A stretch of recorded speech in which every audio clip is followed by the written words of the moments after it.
Hola amigos, ¿cómo están? Bienvenidos a este espacio que se llama Así fue como comenzó, en el que vamos a hablarles sobre literatura romántica, novelas románticas de todos los países, de todos los tiempos, en una serie que hemos podido seleccionar. Así que hoy día vamos a leerles Ana Karenina de León Tolstoy. Son igual mil y tantas, ¿no? Creo, páginas. Vamos a leer toditas, ¿ya? No tanto, tampoco toditas, no. Entonces, estamos aquí con Daniel. ¿Cómo estás, Daniel? Hola Javier, ¿qué tal? ¿Cómo están todos? Un gusto, como siempre, estar en este otro programa, ¿no? De la Biblioteca de los Libros Son de Todos. Sí. Bueno, Daniel, no sé si hablamos un poquito primero de León Tolstoy. Sí, yo creo que sí. A ver, yo lo que he podido averiguar de León Tolstoy, era un escritor ruso del siglo XIX, muere ya a principios del siglo XX, vivió bastante tiempo, hasta sus 80 y tantos. Entonces es un escritor de una familia más o menos acomodada, que tiene mucha relación con lo militar, ¿no? Sus padres, él mismo estuvo en la guerra de Crimea, de joven, y él tiene un momento especial en su vida que es se vuelve un poco hippie, ¿no?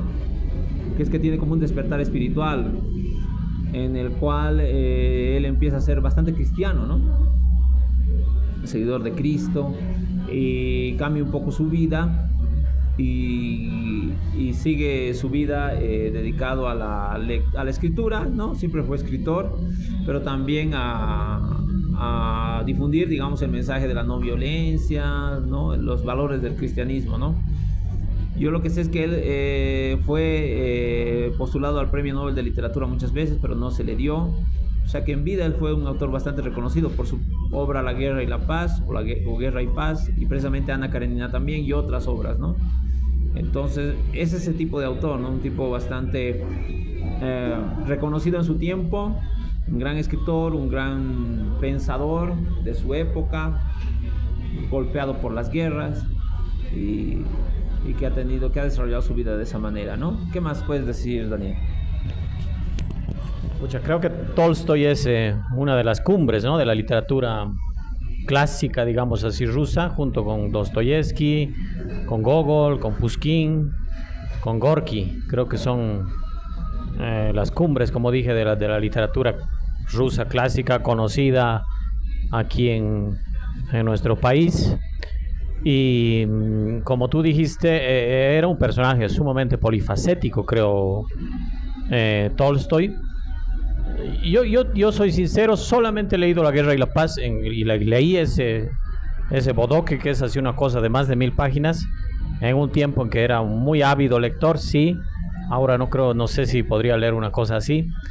Y es el único libro que yo leí de Tolstoy. De hecho, Ana Karenina no lo he leído, entonces, y sé que Tolstoy era un escritor prolífico, bastante prolífico.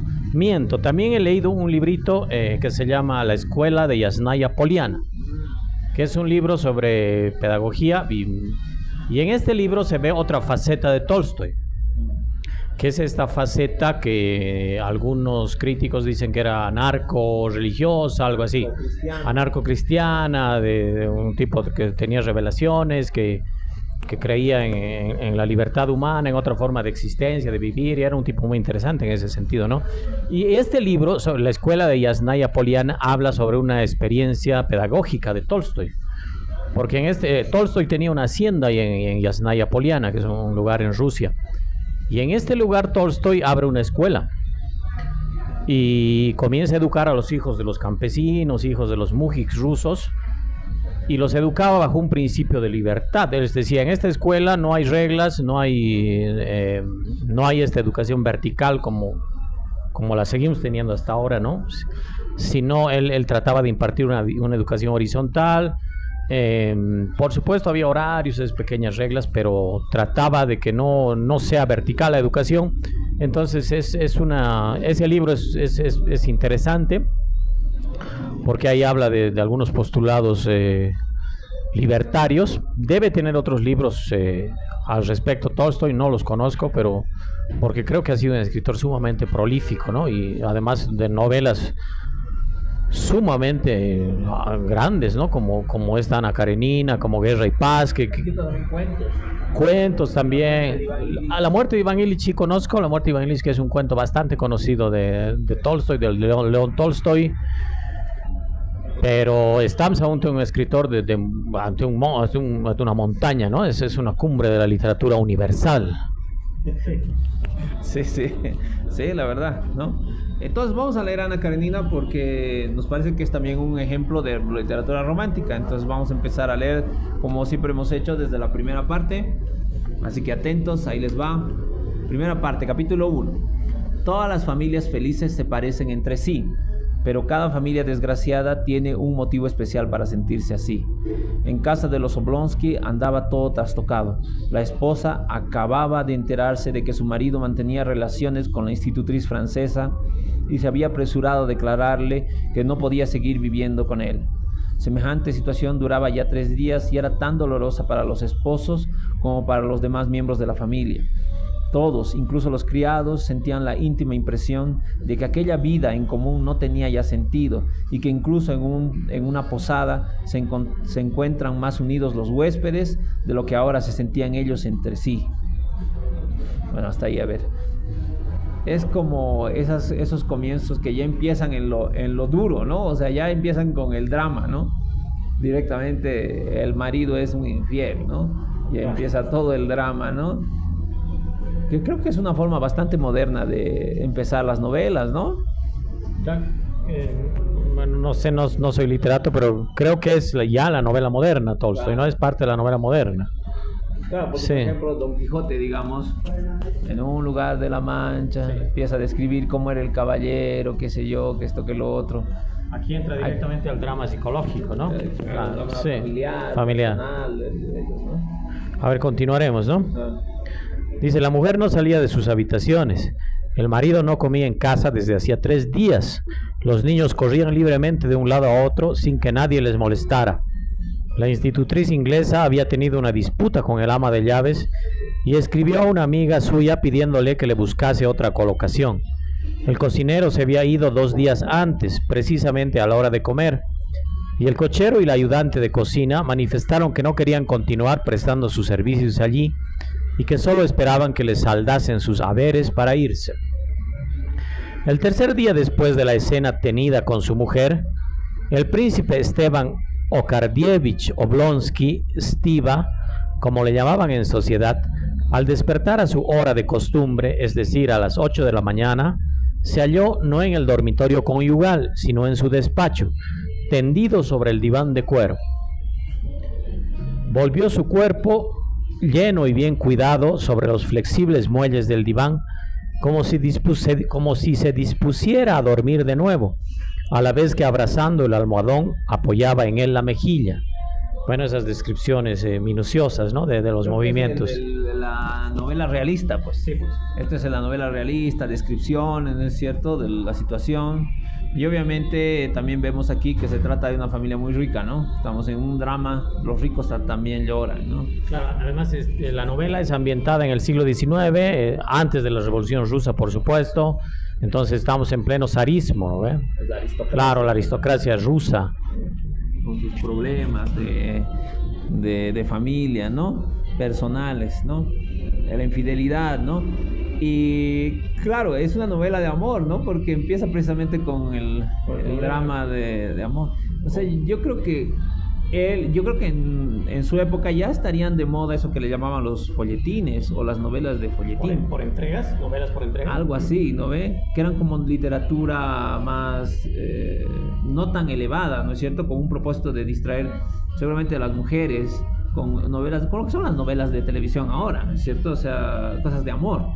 Claro, pero creo que este tipo de novela, y específicamente Tolstoy, no sé si rompe con ese tipo de novela porque comienza a criticar en realidad, muestra la decadencia de la burguesía y de la aristocracia rusa, ¿no? Claro, no es que muestra una taza de leche. Claro, pero digo yo, él está usando precisamente un formato que ya era conocido en la época, ¿no? O sea, vamos a hablar de un triángulo amoroso, vamos a hablar de esto. Y seguramente ya después de eso va a empezar a desarrollar realmente todo ese realismo y a describirte muy a fondo todo y qué sé yo. Pero creo que es, como digo, es como usar, no sé, como si ahora usáramos un tema de superhéroes y empezáramos así, le picó la araña y le convirtió, como un comienzo muy habitual de este tipo de historias. Dale, aquí me quedo. De repente se incorporó, este es el infiel, ¿no? Sí. El príncipe no sé cuántos, ¿no? Stiva, ¿no? Oblonsky. De repente se incorporó, se sentó sobre el diván y abrió los ojos. ¿Cómo era? Pensó recordando su sueño. A ver, Alavín daba una comida en Darmstadt. Sonaba una música americana. El caso es que Darmstadt estaba en América. Eso es, Alavín daba un banquete servido en mesas de cristal y las mesas cantaban "Il mio tesoro". Y si no era eso, era algo más bonito todavía. Había también unos frescos que luego resultaron ser mujeres. Los ojos de Esteban Arkadievich brillaron alegremente al recordar aquel sueño. Luego quedó pensativo y sonrió. Qué bien estaba todo. Había aún muchas otras cosas magníficas que una vez despierto no sabía expresar ni con palabras ni con sentimientos. Observó que un hilo de luz se filtraba por las rendijas de la persiana, alargó los pies, alcanzó sus zapatillas de tafilete bordado en oro que su mujer le regalara el año anterior como ocasión de su cumpleaños. Y como desde hacía 9 años tenía por costumbre, extendió la mano hacia el lugar donde en el dormitorio conyugal acostumbraba tener colocada la bata. Solo entonces se acordó de cómo y por qué se encontraba en su gabinete y no en la alcoba con su mujer. La sonrisa desapareció de su rostro y arrugó el entrecejo. Ay, ay, ay, se lamentó, acordándose de lo que había sucedido. Y de nuevo se presentaron a su imaginación los detalles de la escena terrible.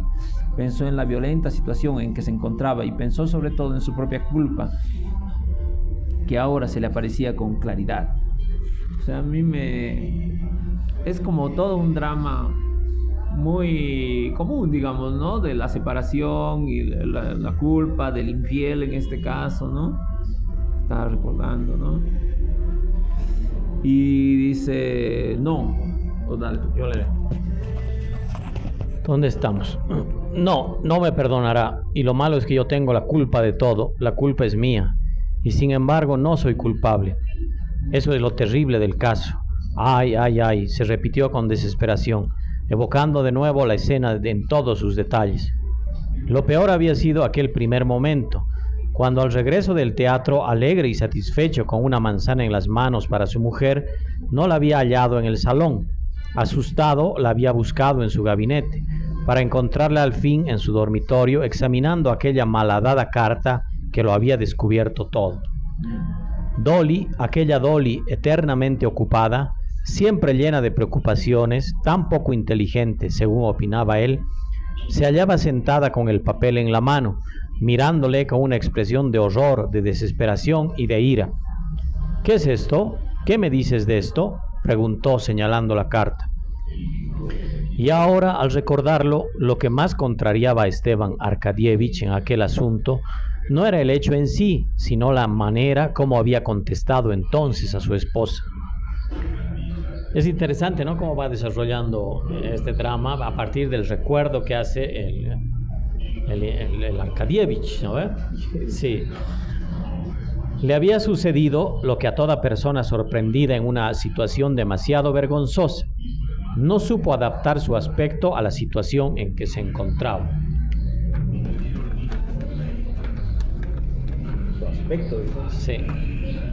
Así, en vez de ofenderse, negar, disculparse, pedir perdón o incluso permanecer indiferente, cualquiera de aquellas actitudes habría sido preferible, hizo una cosa ajena a su voluntad. Reflejos cerebrales, juzgó Esteban Arkadievich, que se interesaba mucho por la fisiología. Sonreír con su sonrisa habitual, benévola y en aquel caso necia. Aquella necia sonrisa era imperdonable. Al verla, Dolly se había estremecido como bajo el efecto de un dolor físico y, según su costumbre, anonadó a Stiva bajo un torrente de palabras duras, y apenas hubo terminado, huyó a refugiarse en su habitación. Desde aquel momento se había negado a ver a su marido. Todo por aquella necia sonrisa, pensaba Esteban Arkadievich, y se repetía, desesperado, sin hallar respuesta a su pregunta: ¿qué hacer? ¿Qué hacer? Como dices, ¿no? O sea, los está mostrando a la aristocracia en sus cosas más íntimas. Ahora habría que ver si en la época ya habría cosas como esta, digamos, ¿no? Historias, como digo, como de amor en que implicaban a las clases altas, ¿no? No sé, supongo que sí. Sí, yo creo que sí. Ya habría, sí, ¿no? Entonces, pero yo creo que es eso, o sea, es que él está como escribiendo una historia, no sé, pues muy, muy común de una infidelidad y los problemas que aparecen ahí, ¿no? Yo creo que lo interesante viene después, que es cuando ya va a desarrollar los personajes y qué les va a pasar, ¿no? Porque hasta ahorita es como muy, no sé. Pero a pesar del poco desarrollo que todavía hace del personaje, ya creo que tienes una idea más o menos, no formada, pero sí una idea del tipo de persona que es el Arkadievich, ¿no? Claro, ya sabes, sí. Es un tonto, digamos, es un tipo que se cree mucho, sí, que es un tipo muy egoísta, etcétera, ¿no? Esteban, es el capítulo 2 ya, ¿no? Esteban Arkadievich era leal consigo mismo, no podía pues engañarse, asegurándose que estaba arrepentido de lo que había hecho. No, imposible arrepentirse de lo que hiciera un hombre como él, de 34 años, apuesto y aficionado a las damas, ni de no estar ya enamorado de su mujer, madre de 7 hijos, 5 de los cuales vivían y que tenía solo un año menos que él. O sea, no podía repetir, de no estar ya enamorado, o sea, ya no estaba enamorado. De lo que se arrepentía era de no haber sabido ocultar mejor el caso a su esposa. Con todo, comprendía la gravedad de la situación y compadecía a Dolly, a los niños y a sí mismo. Tal vez habría tomado más precauciones para ocultar el hecho mejor si hubiese imaginado que aquello tenía que causar a Dolly tanto efecto. Aunque no solía pensar seriamente en el caso, venía suponiendo desde tiempo atrás que su esposa sospechaba que no le era fiel, pero quitando la importancia al asunto. Creía además que una mujer agotada, envejecida, ya nada hermosa, sin atractivo particular alguno, con buena madre de familia y nada más, debía ser indulgente con él, hasta por equidad. Claro, está como reflejando todo el pensamiento de la época sobre la mujer, ¿no? El machismo, ¿no? El machismo total de denigrar totalmente a la mujer, porque además ya es madre de 7 hijos y porque, no sé, 30 y tantos años, pero ya está vieja, ¿no? Cosas bastante absurdas de nuestra época, pero claro, es una época que era así, ¿no? No sé, creo que vivía más rápido antes, ¿no? A pesar que a los 30 y tantos años ya la consideraban, esta mujer ya está vieja, medio grave, no sé, medio increíble para mí en este momento. Y he aquí que resultaba todo lo contrario. Es terrible, terrible, se repetía Esteban Arkadievich, sin hallar solución. Con lo bien que iba todo, con lo a gusto que vivíamos, ella era feliz rodeada de los niños, yo no la estorbaba en nada, la dejaba en entera libertad para que se ocupase de la casa y de los pequeños. Claro que no estaba bien que ella fuese precisamente la institutriz de la casa. Verdaderamente hay algo feo, vulgar en hacer la corte a la institutriz de nuestros propios hijos. Pero ¿qué institutriz? Oblonsky recordó con deleite los negros y ardientes ojos de Mademoiselle Roland y su encantadora sonrisa. Pero mientras estuvo en casa no me tomé libertad alguna. Y lo peor del caso es que todo eso parece hecho adrede. Ay, ¿qué haré? ¿Qué haré? Tal pregunta no tenía otra respuesta que la que la vida da a todas las preguntas irresolubles: vivir al día y procurar olvidar. Pero hasta la noche siguiente Esteban Arkadievich no podría refugiarse en el sueño, en las alegres visiones de los frescos convertidos en mujeres. Era preciso pues buscar el olvido en el sueño de la vida. Chuta, estamos entonces ante el drama del infiel que no sabe qué va a hacer. Sí, pero me gusta cómo muestra el drama, no directamente, ¿no? Sino a través del recuerdo del Arkadievich, ¿no ve? Sí, me parece interesante eso. Él está reclinado en su diván y ahí está acordándose, ¿no? De la escena que no ha ocurrido que ha ocurrido hace poco, más bien, ¿no? Claro, que hace poco. ¿Dónde estás? Allá. ¿Cómo es? Dice. Buscar el olvido en el sueño de la vida. Sí. Era preciso, pues, buscar el olvido en el sueño de la vida. ¿Qué se refiere con esa frase? En la cotidianidad, supongo, ¿no? A ver, ya veremos, se dijo, mientras se ponía la bata gris con forro de seda azul celeste y se anudaba el cordón a la cintura. Luego aspiró el aire a pleno pulmón, llenando su amplio pecho, y con el habitual paso decidido de sus piernas ligeramente torcidas, sobre las que tan hábilmente se movía su corpulenta figura, se acercó a la ventana, descorrió los visillos y tocó el timbre. El viejo Mateo, su ayuda de cámara y casi su amigo, apareció inmediatamente llevándole el traje, los zapatos y un telegrama. Detrás de Mateo entró el barbero con los útiles de afeitar. ¿Han traído unos papeles de la oficina?, preguntó el príncipe, tomando el telegrama y sentándose ante el espejo. Están sobre la mesa, contestó Mateo, mirando con aire inquisitivo y lleno de simpatía a su señor. Y tras un breve silencio añadió con astuta sonrisa: han venido de parte del dueño de la cochera. Esteban Arkadievich, sin contestar, miró a Mateo en el espejo. Sus miradas se cruzaron en el cristal. Se notaba que se comprendían. La mirada de Esteban parecía preguntar: ¿por qué me lo dices? ¿No sabes a qué vienen? Esta escena me gusta.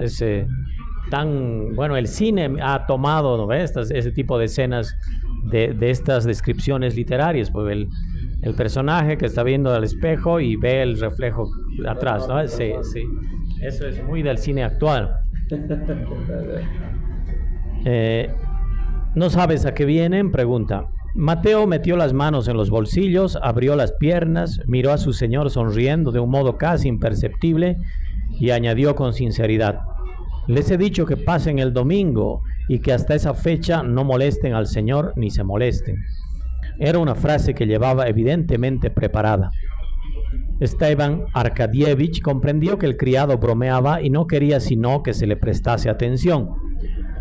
Abrió el telegrama, lo leyó procurando subsanar las habituales equivocaciones en las palabras, y su rostro se iluminó. Mi hermana Ana Arkadievna llega mañana, Mateo, dijo, deteniendo un instante la mano del barbero, que ya trazaba un camino rosado entre las largas y rizadas patillas. Loado sea Dios, exclamó Mateo, dando a entender con esta exclamación que como a su dueño no se le escapaba la importancia de aquella visita, en el sentido de que Ana Arkadievna, la hermana queridísima, había de contribuir a la reconciliación de los dos esposos. ¿Y esta Ana será la Ana Karenina? No, pues no creo. Ana Arkadievna puede ser. No sé. Pero hasta aquí, a mí me gusta este relato así tan detallado de la escena, ¿no? Es una escena como entre el barbero, otra su ayudante de cámara, se ven a través del espejo. Por eso me parecen escenas así muy de un cine actual, ¿no? Son escenas cinematográficas que el cine ha tomado de la literatura, ¿no? Y no a la inversa. Claro. Sí, es así, pero yo entiendo que nos están haciendo querer cada vez más al tipo, ¿no? ¿Te parece? Claro, porque lo están... Ahora, al principio estaba medio un tipo medio tonto, medio egoísta, pero ahora ya el recurso de tener un amigo, porque el Mateo es su amigo, entonces esas miradas de complicidad ya te hace más humano, no sé, pues te hace más cercano el tipo, ya dices, qué chévere. Es que mira, eso, lo que acabas de decir revela cómo cada quien tiene lecturas distintas, ¿no ve? Yeah. Yo, por ejemplo, me he estado centrando en ¿cómo se dice? La cinemática, es decir, los movimientos, la presentación de las escenas. Me he centrado en eso. En cambio, tú te has centrado más en el desarrollo psicológico, en otra mirada, ¿no ve? Y eso es bien interesante porque son distintas formas de leer, de entender, ¿no? Yo he estado viendo los movimientos, me he imaginado cómo el barbero entra, me he imaginado con bastante claridad la escena del espejo, por ejemplo. Por eso ese rato he pensado en el cine, etcétera. Pero en todo caso es un cine realista, ¿no? Sí, por supuesto. Porque todo es bien realista. Aquí es la descripción de un tipo que se va a afeitar, está frente al espejo, viene el mayordomo. Claro, y es un realismo muy minucioso, además. Es muy minucioso. Y por eso esta novela tiene, no sé cuántas, más de 1000 páginas. Sí. Por eso es. Pues, imagínate, estamos... Claro. Una novela actual, esto pasa volando, ¿no? No es, claro, no hay tanto. deteniéndose. Dice... ¿La señora viene sola o con su marido?, preguntó Mateo. O sea, la hermana, ¿no? Sí, la Ana Arkadiev. Esteban Arkadievich no podía contestar porque en aquel momento el barbero le afeitaba el labio superior, pero hizo un ademán significativo levantando un dedo. Mateo aprobó con un movimiento de cabeza ante el espejo. Sola, Preparo la habitación de arriba. Consulta a Daría Alejandrovna y haz lo que te diga. ¿A Daría Alejandrovna?, preguntó indeciso el ayuda de cámara. Sí, y llévale el telegrama, ya me dirás lo que te ordena. Mateo comprendió que Esteban quería hacer una prueba y se limitó a decir, bien, señor. Todo bien enigmático también, ¿no? Sí. Porque es una prueba, dice, pero ¿qué prueba? No sabemos, ¿no? Bien, señor. Ya el barbero se había marchado y Esteban Arkadievich, afeitado, peinado y lavado, empezaba a vestirse cuando lento, sobre sus botas crujientes y llevando el telegrama en la mano, penetró Mateo en la habitación. Me ha ordenado deciros que se va, que haga lo que le parezca, me ha dicho. Y el buen criado miraba a su señor, riendo con los ojos, con las manos en los bolsillos y la cabeza ligeramente inclinada. Esteban Arkadievich callaba. Después, una bondadosa y triste sonrisa iluminó su rostro, su hermoso semblante. «Y bien, Mateo, ¿qué te parece?», dijo moviendo la cabeza. «Todo se arreglará, señor», opinó optimista el ayuda de cámara. «¿Lo crees así?». «Sí, señor». «¿Por qué te lo figuras?». «¿Quién va?», preguntó el príncipe al sentir detrás de la puerta el roce de una falda. «Yo, señor», repuso una voz firme y agradable. Y en la puerta apareció el rostro picado de viruelas de la aya, Matrecha Filimonovna. «¿Qué hay, Matrecha?», preguntó Esteban Arkadievich saliendo a la puerta. «Ya entiendo un poco». «Consulta a Daría Alejandrovna. Ella es la esposa, pues». Ya. Y pero él tiene la complicidad de estos criados. De sus criados, ¿no ve? Porque le dicen, se va a resolver la situación en la que está ahorita, ¿no ve? Claro, porque si bien, ¿qué te parece? Sí. No, ya se va a resolver. Se va a resolver, sí, ¿no? No te preocupes. Claro. Ya, sí. Claro. Era la prueba, quiere decir que iba a preguntar a la esposa que no le habla a él, ¿no? Sí. Entonces aparece la aya. Dice... Aunque pasase por muy culpable a los ojos de su mujer y a los suyos propios, casi todos los de la casa, incluso Matrecha, la más íntima de Daría Alejandrovna, estaban de su parte. «¿Qué hay?», repitió el príncipe con tristeza. «Vaya usted a verla, señor, pídale perdón otra vez. ¿Acaso Dios se apiade de nosotros? Ella sufre mucho y da lástima de mirar. Y luego toda la casa anda revuelta. Debe usted tener compasión de los niños. Pídale perdón, señor. ¿Qué quiere usted? Al fin y al cabo, no haría más que pagar sus culpas. Vaya a verla. No me recibirá. Pero usted habrá hecho lo que debe. Dios es misericordioso. Ruegue a Dios, señor. Ruegue a Dios». «En fin, iré», dijo Esteban Arkadievich, poniéndose encarnado y quitándose la bata. Indicó a Mateo: «Ayúdame a vestirme». Mateo, que tenía ya en sus manos la camisa de su señor, sopló en ella, como limpiándola de un polvo invisible, y la ajustó al cuerpo bien cuidado de Esteban Arkadievich con evidente satisfacción. Y hasta ahí nomás tengo. No, pero bien interesante hasta aquí, ¿no? Además, por ejemplo, estaba pensando cómo seguramente es muy propio de la época. Los criados estaban bastante involucrados en la vida íntima de la familia, ¿no es cierto? Les interesaba, se involucraban.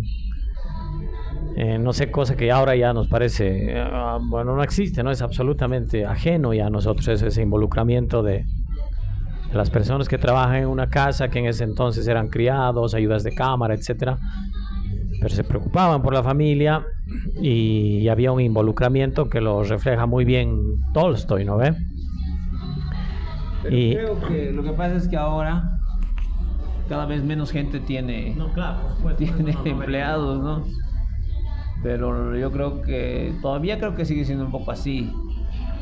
Los empleados siempre están involucrados. Yo creo que es una cuestión bastante humana también, ¿no es cierto? Me imagino, por ejemplo, en un trabajo, los empleados están un poquito al tanto de la vida personal del jefe.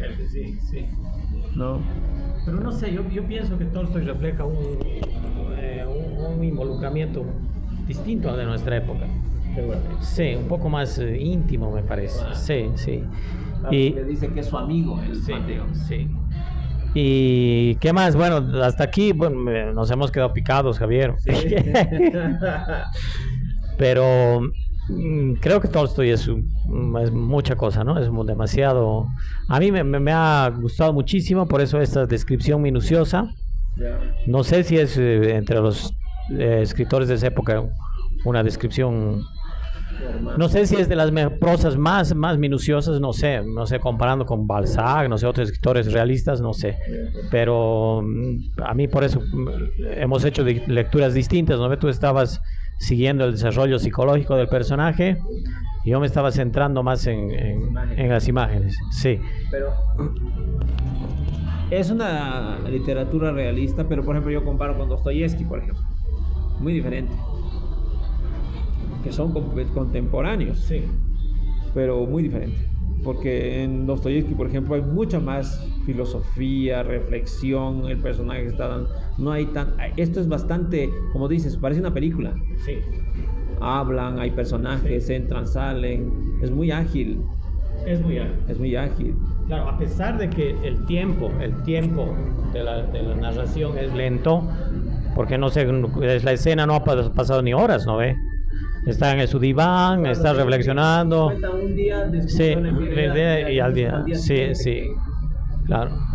A pesar de que ese tiempo, el tiempo literario, digámoslo así, es lento, pero a la vez la prosa es ágil.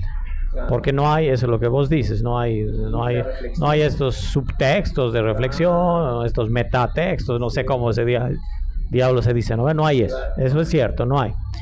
Y estaba pensando yo ahorita, por ejemplo, me estaba haciendo mucho recuerdo a Chekhov, que es otro escritor ruso, ¿no ve?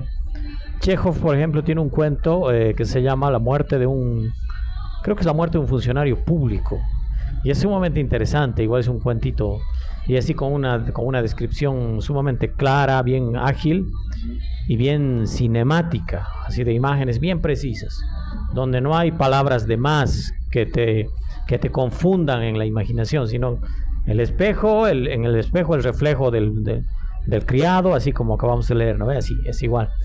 En ese cuento de Chekhov es igual, y no, muy interesante Tolstoy. Y también esas complicidades entre los personajes, sobre todo en este caso entre este Mateo y el ¿no ve? Entonces, bueno, gracias, no, gracias. Sí, gracias. Entonces, claro, entonces hay esas complicidades, todo muy cinematográfico, ¿no? Porque son personajes que se miran, que chévere. Sí, es muy moderno en ese sentido, ¿no? Completamente. Es como para hacer una película. Entonces es muy moderno, ¿no? Entonces, pero también a mí me queda el tema, ya hablando de lo del amor, es una historia muy pedestre, digamos, muy vulgar, o sea, vulgar, en el sentido de muy manida, digamos, ¿no? De la infidelidad dentro de una casa y el tipo que no quiere reconciliarse. Yo creo que lo diferente ya es el desarrollo posterior, ¿no? Cómo esto va a ir desarrollándose después. Tiene que aparecer la personaje principal, que es Ana Karenina, que todavía no ha aparecido, que yo intuyo que puede ser la hermana de él, puede ser. Entonces ahí seguramente va, a partir de un comienzo, como digo, bastante simple, una historia no tan complicada, ya tiene que salir otra cosa que la haga una novela tan especial, ¿no? Sí, claro, después ya aparecerá Ana Karenina y Por lo poco que sé, creo que Ana Karenina en realidad va a romper con ciertas normas de la aristocracia de ese entonces, ¿no ve? O sea, romper Claro, el sentido de que se va a enamorar. se va a enamorar, claro, otro tipo de amor, va a romper la sujeción de las normas sociales de la aristocracia respecto a la mujer. Y en ese sentido creo que es igual bastante avanzado Tolstoy, ¿no ven? Claro, porque te está mostrando al principio una mujer bastante sumisa, claro. Entonces es sumamente interesante y como decíamos al principio, Tolstoy es una montaña de la literatura universal, ¿no? Entonces el conde Tolstoy, ¿no? El conde Tolstoy, el conde León Tolstoy, claro, es una montaña de la literatura universal y sus libros abarcan muchas épocas, ¿no? Por ejemplo, en La Guerra y la Paz tú tienes una narración que abarca creo que más de 50 años. Sí, desde las guerras napoleónicas, desde la invasión napoleónica a la Rusia zarista, hasta los primeros años previos a la revolución soviética, etcétera. Es decir, es una novela que en el tiempo abarca mucho y creo que Ana Karenina es igual, no sé, no estoy seguro. Debe ser. Que en la literatura creo que ha sobrevivido con, por ejemplo, 100 años de soledad, ¿no? Es un poco lo mismo, ¿no? Abarca mucho tiempo, son esas novelas que intentan hacer el paso del tiempo, generaciones, ¿no? Que se hace, ¿no? Porque por ejemplo pienso hay otras, por ejemplo, el Don Quijote es también una novela bastante larga, pero no es la vida del tipo, la vida, una fracción de su vida en realidad, son no sé cuántos años será de la vida, un año o De corrido, ¿no? ¿no? Y que ahí le pasa de todo, ¿no? En cambio, en este tipo de novelas abarcan décadas son.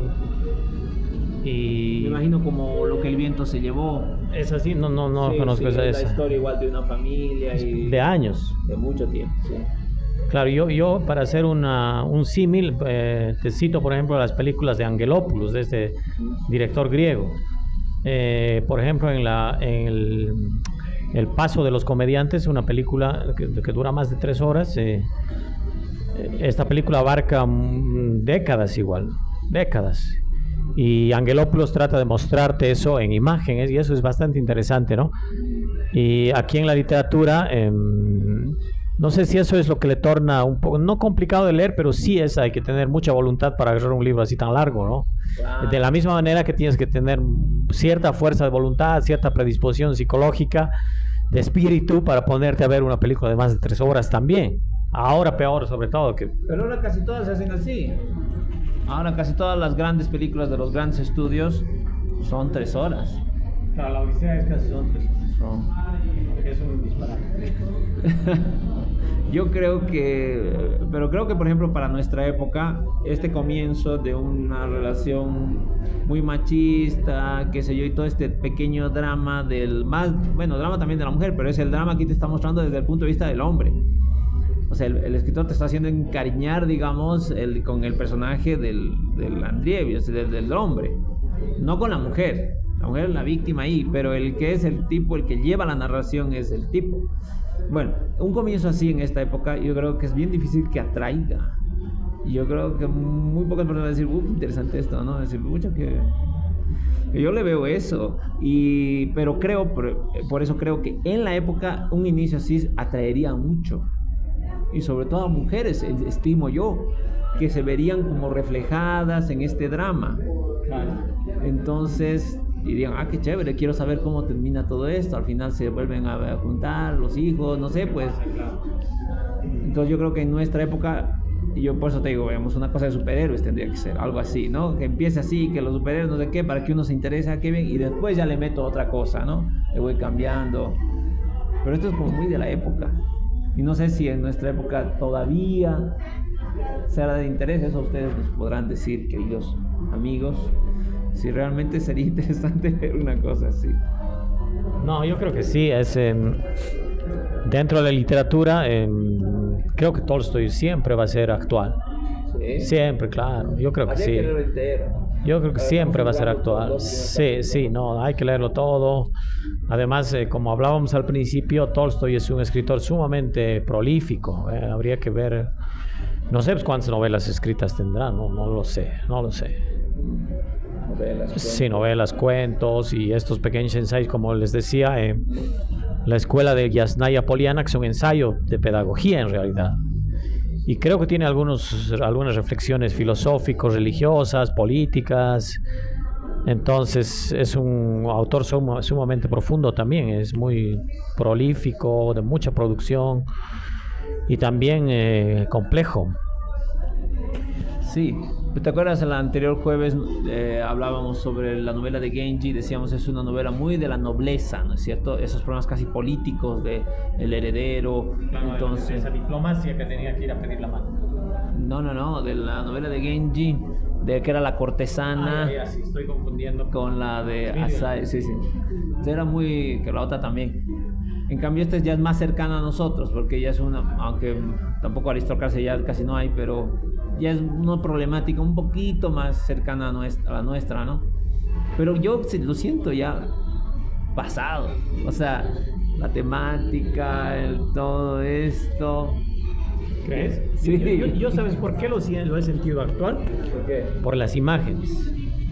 Me parecen muy de cine, muy de cine actual. Sí. Lo he sentido así sumamente actual por cómo va presentando las imágenes. De hecho, hasta me ha parecido muy de cine actual, por ejemplo, cómo no presenta directamente el drama.